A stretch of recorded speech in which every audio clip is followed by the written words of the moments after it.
Alright guys, such coming to you again today. Hope you're doing well and enjoying your day so far. Scrims properly getting underway last night. Some big matchups between OpTic and Surge, and OpTic and the new Gentlemates lineup over the 12 maps they played in these two respective scrims. 11-1 in favour of the reigning world champions. The Surge scrim especially dominant. Not looking so good for those guys so far, but certainly it is for the green wall as it stands. Early days still, but these early scrims have certainly been looking only as one-way traffic. Very much enjoy your thoughts in the comments. Hit the like button if you enjoy. Subscribe if you're new as always. I would greatly appreciate it. Plenty to get into today. I mean, I love all these clips that come out here in BO7.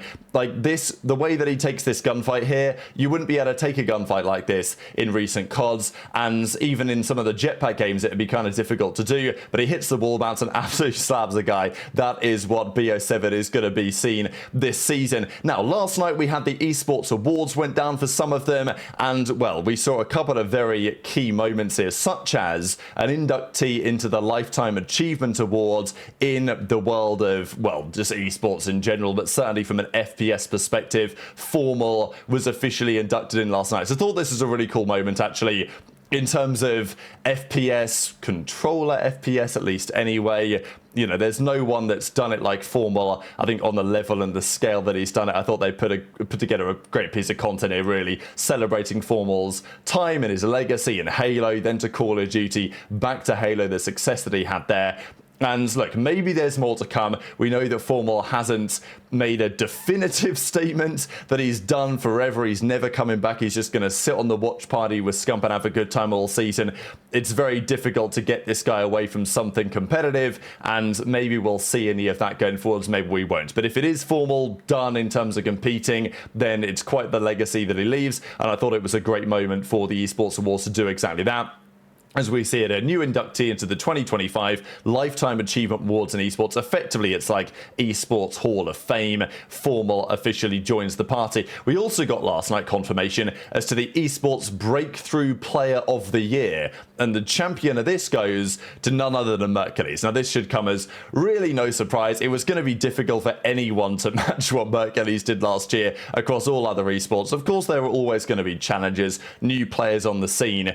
But for Merc to do what he did and help OpTic to back-to-back championships at the end of the season, yeah, pretty remarkable. And maybe it's only onwards and upwards from here. I thought this is pretty funny, right? So they did this video, undoubtedly the breakout star of COD, looking back at the most recent season.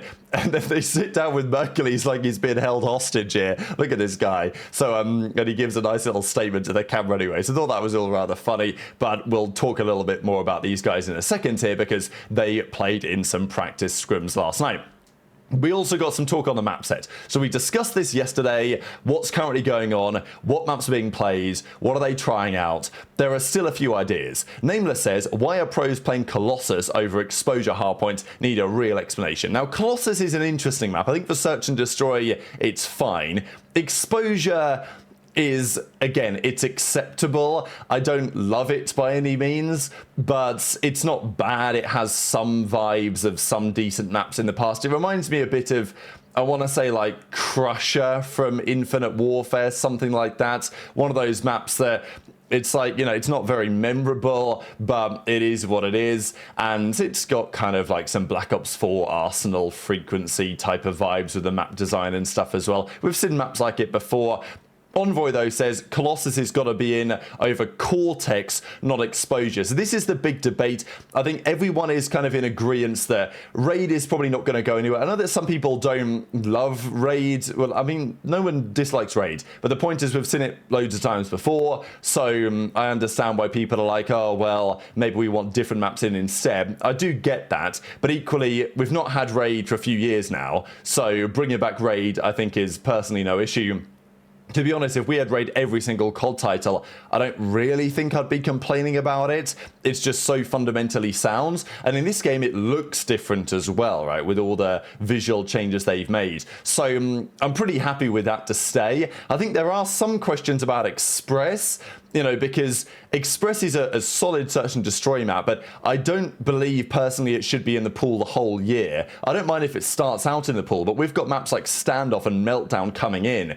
Those are also very viable search maps, and I don't think we want to flood the map set with throwback maps if we don't have to. If we need to, if the maps in this game are terrible, then yeah, sure, we can have Express, Raid, Standoff, Meltdown, all of those in the search and destroy map pool. Okay, that's fine if we need to.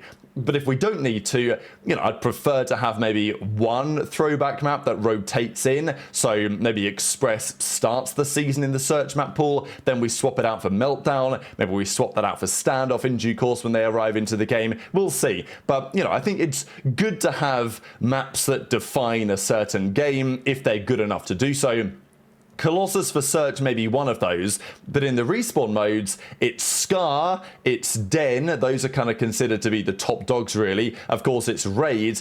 Cortex and Exposure are somewhere further down the list, and I think that's the current debate. As Kenny says, who is doing that? Who's playing Colossus over Exposure Hardpoint? If anything, Exposure is a lock for Hardpoint, he says. So Kenny reckons Exposure is here to stay, no questions about that. Then Karma said this, they cooked with the map pool clown emoji. Now, I thought this is interesting because I'm not sure exactly whether he means what the league are going to do, because of course maybe even by the time this video goes live there's a tournament in a couple of days, so they will have to confirm some sort of map pool at some point soon. Now, or does Karma just mean the game in general, that really the map pool that Traixx have come up with isn't as good as maybe would have been hoped for? I think compared to recent games, they've done a pretty solid job. There are some decent maps in this game. There are some that actually I think will play really well for competitive and we'll have some great moments on. But I think it's also useful that we have a ton of throwback maps potentially on the way, at least anyway, that can still be used to good effect. So Colossus, Exposure, Cortex, the Forge, some of these maps that are kind of on the border of maybe being viable. There's also big questions still going around as to Overload. We'll get back to that in a couple of minutes time because some continued discussion there. But we also had OpTic streaming some practice last night. Nice little reply at the top of the replies there. So let's get into it, because OpTic actually also reveals their room. So they've got their COD room here. Shotzzy gives us a little tour, shows us around, and it's all looking pretty good. We know that last year there was lots of drama here, right? They had frustrations about their performance and the quality of everything in the other COD room that they were playing in. They wanted to move the PCs. They thought that that was some sort of an issue. I think it was in Hex's vlog a little while ago. We got a sneak peek of this room when they were about to bring all the desks in, get everything connected up. But yeah, this is their full setup for the upcoming season. They've got, well, we've got that monster invitation in a couple of days, so they're ready to go for scrims anyway. And yeah, looking a little bit around. This is the new setup. It's a different room that they had to last time. They've got the absolute mega like trading desk almost that JP and Karma have got on the left hand side with all of these monitors, look at all of the scrims. So that's pretty sick. Like, if I think I'm a coach of another team and I'm seeing that, I'm thinking, damn, OpTic actually are living good with those guys over there. Then they've got the setups, right? So of course they've been getting some practice in over the last couple of days. It's still very much early days in terms of preparation for this game. And yes, OpTic, they won champs together, they won the World Cup together. Every other team made a change. On paper, you would expect them to be the best team at the moment because, yes, it's not a guarantee that happens. We've seen multiple times in the past that teams, they achieve the most that they're ever going to achieve in the first few months together teaming. But right now, they should have a leg up because they've got that previous chemistry. It's a pretty similar game to last year. Mercules, you'd only expect him to only go and get better over time, which is pretty scary for the opposition. Now, speaking of some of these scrims, of course, they've not been playing much Search and Destroy, but this is a pretty remarkable find here by Chicken Palm. Now, it's pretty funny. Chicken Palm actually works with this on some of the content stuff at Breaking Point. He doesn't go by Chicken Palm there. But anyway, he was finding some pretty crazy tech here on Raid, and this is the wall bang in question. Now, I think we could, I don't know if Cold War was quite this bad, but certainly over the last couple of games, we have seen some questionable wall bangs. Modern Warfare 2, actually Modern Warfare 3 really, especially some of the stuff that HyDra was coming up with. But here's Chicken Palm over the other side of the map, shooting through this wooden bit. And this, I don't understand how they design these maps in this way, But like clearly he's shooting through the wood, then the stone wall of the mansion house, then through the whole kitchen counter, then through the other like massive marble slabs that are on the side of mid, then through to the bomb. But the way that the game seems to register this is, well, he starts off shooting through woods and therefore it just forgets that the bullet's traveling through anything else, and it, you know, it's 6 or 7, 8 shots, something like that, to wallbang Shotzzy literally across the map. Of course, this is at the bomb site, right? So yeah, there's a bit of a problem, this, potentially having a wallbang like this, because if this is capable of being made happen here, then what other possibilities may be found in the near future as well?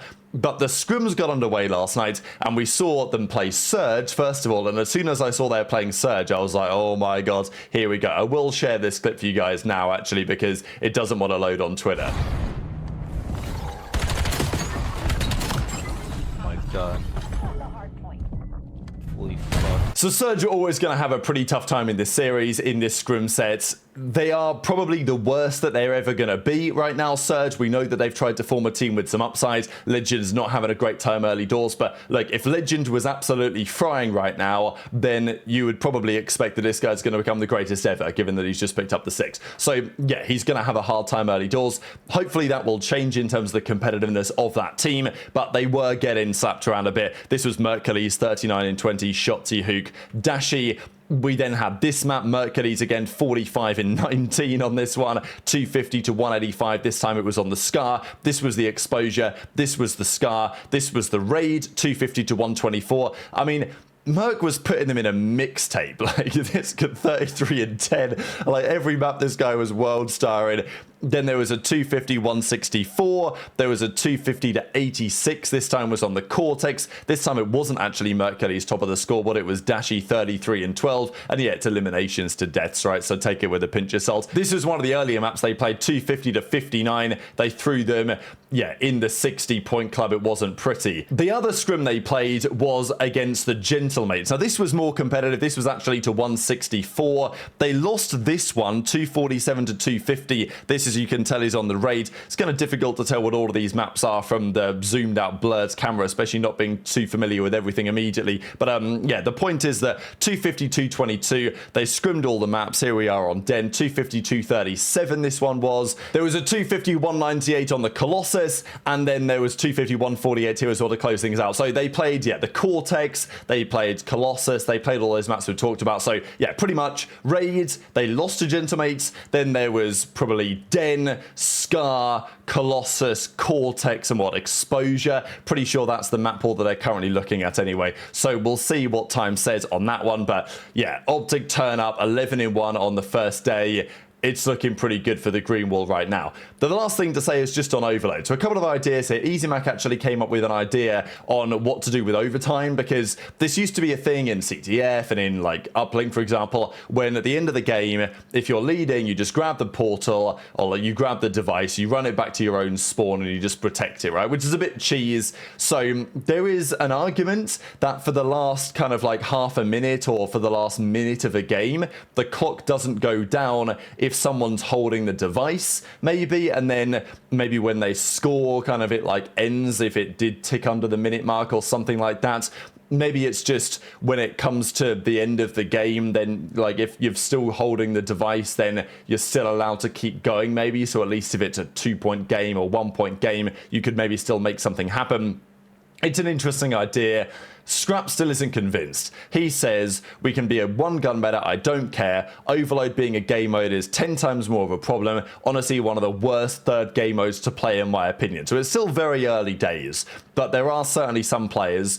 And look, maybe Scrap has reason to go for this route, because we know that LA Thieves last year were pretty dominant in control. Them losing that third game mode could be a challenge, but still debate continues on Overload because we've not seen much of it played so far in the scrims. It's just been hardpoint mostly so far, and that shouldn't be too much of a surprise for now. But very much enjoyed your thoughts in the comments. Hit the like button if you enjoyed. Subscribe if you're new. Take care, and I'll see you next time.